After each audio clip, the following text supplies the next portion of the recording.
তারেক রহমানও বহন করতে হবে। অনেকে আজকে বক্তব্য দিয়েছেন, কার মধ্যে কেন যেন প্রতিচ্ছবি দেখতে পাচ্ছেন। আমরাও তো সেখানে বলতে পারি, আমরা হিটলারের একটা মিনি ভার্সনের হলে প্রতিচ্ছবি দেখতে পাচ্ছি বাংলাদেশে। অনেকেই বলেন এর প্রতিচ্ছবি এ দেখতে পাচ্ছেন, তাহলে আপনার স্বাতন্ত্র্যের জায়গাটা হলো কই? এখন তো বাপ কা বেটা, মানে বাপের মতনই হতে হবে। তাহলে ভাই, তাহলে তো জিয়াউর রহমানের একটা প্রতিচ্ছবি কোনো একটা রুমে রেখে তাকেই হলো প্রধানমন্ত্রী বানিয়ে দেওয়া উচিত ছিল। তাহলে আপনার আলাদা স্বাতন্ত্র্যের জায়গা কি? আমরা তারেক রহমানকে অনুরোধ করব যে আপনার লাগামহীন যে স্বরাষ্ট্রমন্ত্রী রয়েছে, যিনি বাংলাদেশকে একটি নতুন যুদ্ধক্ষেত্রের দিকে ঠেলে দিচ্ছেন, তাকে হলো আপনি নিয়ন্ত্রণে আনুন। এই লাগামহীন গোড়া যদি একটা সময় ফসকে বাংলাদেশের মানুষকে কোনো যুদ্ধের দিকে ঠেলে দেয়, এই যুদ্ধের দায়ভার কিন্তু আপনাকেও বহন করতে হবে। জিয়াউর রহমানের যখন শাসনামল ছিল, এই আওয়ামী লীগের সন্ত্রাসী গুন্ডা বাহিনী, সন্ত্রাসী ভারত থেকে বাংলাদেশকে প্রচুর পরিমাণে ডিস্টার্ব করেছিল, সেই ইতিহাস কিন্তু আমরা জানি। সে একই ডিস্টার্বেন্সের মধ্যে থেকে শুরু করে অসংখ্য কবি বলেছিলেন যে একই বৃত্তে আমরা দুটি কুসুম, হিন্দু মুসলমান। তো হিন্দু মুসলমান তো আমরা একসাথে আছি। আমাদের উনি জাতীয় কবি, আমরা এই বার্তা অনেক আগে দিয়েছিলাম।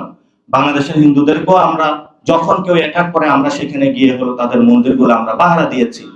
কোন জায়গায় আমরা ফিল করি না ক্লাসে বসে ও হিন্দু ও মুসলমান। আমরা এই ধরনের কোন কর্মনীতি আমরা হলো কখনোই নিজেদের মধ্যে অনুভূতি সৃষ্টি হয় নাই।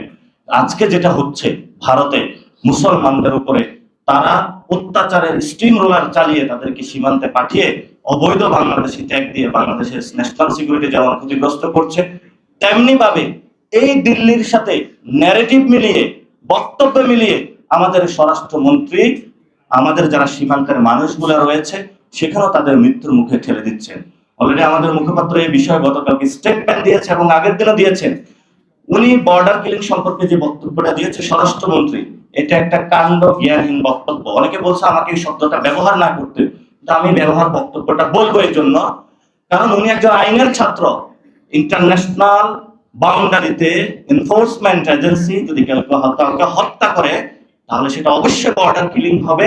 তবে সেখানে কথা রয়েছে যে আপনি কাউকে হত্যা করলেন এবং সেখানে নিজস্ব টেরিটরিতে যদি কেউ ইলিগাল বা অন্য কোনো অ্যাক্টিভিটিজের কারণে কোনো কারণে ধরা খায়, সেটা সেই দেশের আইন বিচার করবে। কিন্তু যাদেরকে হত্যা করা হচ্ছে, এটা তো ইন্ডিয়ান বাহিনী বাংলাদেশের অভ্যন্তরে ঢুকে হত্যা করতেছে। তো সেই জায়গায় স্বরাষ্ট্রমন্ত্রী এই বক্তব্যের মাধ্যমে যে ভারতীয় বয়ান আছে দক্ষিণ এশিয়াতে গেরুয়া পতাকা পুরা অখণ্ড ভারতের, সে অখণ্ড ভারতের যে বক্তব্য, সেটা আজকে বাংলাদেশের স্বরাষ্ট্রমন্ত্রীর মুখ থেকে আমরা শুনলাম। স্বরাষ্ট্রমন্ত্রীর এই বক্তব্য আমরা প্রত্যাখ্যান করছি এবং ওনাকে আমরা বলবো, আসুন হেদায়েতের পথে আসুন। যথেষ্ট হয়েছে, গ্রুপ দখল হয়েছে, ব্যাংক দখল করতে যাচ্ছেন এবং নতুন করে বাংলাদেশের মানুষকে হুমকির মুখে ঠেলে দিচ্ছেন।